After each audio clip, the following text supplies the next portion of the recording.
আজকে একদম নতুন একটা রান্না ট্রাই করছি, যেটা আপনার ভাইয়ের অনেকদিন থেকে আবদার ছিল যে সে মূলা দিয়ে গরুর মাংস খাবে। এই রান্না আমি আগে কখনোই করি নাই। আমার এটা কখনো টেস্ট করে মানে করাও হয় নাই যে কেমন হবে। তো সে কিছুদিন থেকে আমাকে বলছিল যে মূলার সিজন, শীতকাল চলে আসছে, যে একদিন একটু গরুর মাংস দিয়ে রান্না করো। তো এখন তার ডিমান্ড আমাকে করতেই হলো। সে বারবার বলছে। তো মূলা দিয়ে গরুর মাংস রান্না করার জন্য আমি যে তেল, পেঁয়াজ একটু হালকা করে ভেজে নিয়েছি। আর এই মূলাগুলো এরকম টুকরো, টুকরো করে কেটে নিয়েছিলাম। আমি ভাপ দেইনি। অনেকে হয়তো মূলা, পেঁপে ভাপ দিয়ে রান্না করে। আমি ভাপ দেইনি। আমি এমনি মূলাটা এরকম দিয়ে দিয়েছি তেল পেঁয়াজের মধ্যে। তার মধ্যে এখানে সব মসলাই আমি এড করেছি। হলুদের গুঁড়া, মরিচের গুঁড়া অবশ্যই দিইনি। কাঁচামরিচ দিয়েছি জন্য। এখানে জিরার গুঁড়া, একটু হালকা গরম মসলাও দিয়েছি আমি। তারপর রসুন বাটাও দিয়েছি। সব মসলা দিয়ে মূলাটা আমি সুন্দর করে কষিয়ে নিয়েছি। যেকোনো রান্না একটু ভালো করে কষিয়ে যদি করা যায়, তাহলে মনে হয় রান্নার টেস্ট আরো বেশি বেড়ে যায়। আমি একটু টাইম নিয়ে এই রান্নাটা করেছি, একটু মূলাটা ভালো করে কষিয়ে। মূলার কিন্তু একটা স্মেল থাকে। কিন্তু এই মূলাটায় আমি ওরকম কিছু স্মেল পাইনি। এখন মূলা এরকম হয় কিনা আমি জানি না। কিন্তু ছোটবেলায় আমি মূলা খেতে একদমই পছন্দ করতাম না। মূলার একটা গন্ধ থাকতো, যেটা আমার কাছে একদমই ভালো লাগতো না।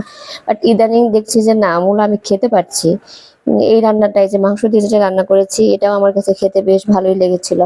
কারণ ওই বাজে স্মেলটা এখন আমি আর মূলায় পাচ্ছি না। এখন আমি বড় হয়ে গেছি এইজন্য পাচ্ছি না নাকি আমি জানি না। না আসলে এখন মূলায় এই স্মেল থাকে না, আমার জানা নেই। কিন্তু ছোটবেলায় তো প্রচুর বাজে স্মেল ছিল, যার জন্য আমি খেতাম না।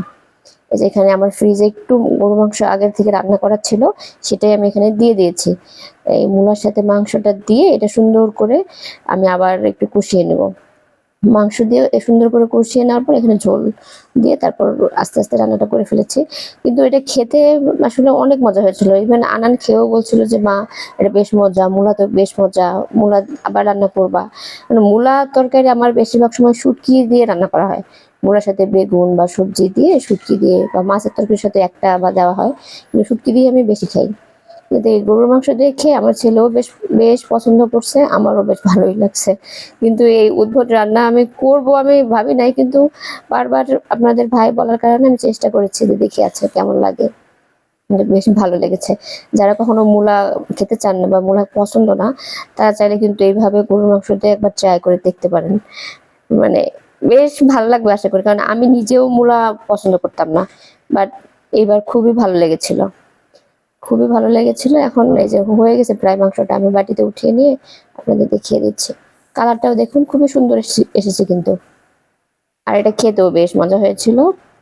যারা মূলা পছন্দ করেন না, তারা এইভাবে একবার গরুর মাংস দিয়ে রান্না করে দেখতে পারেন। আশা করি তাদের ভালো লাগবে। সবাই ভালো থাকবেন। আল্লাহ হাফেজ।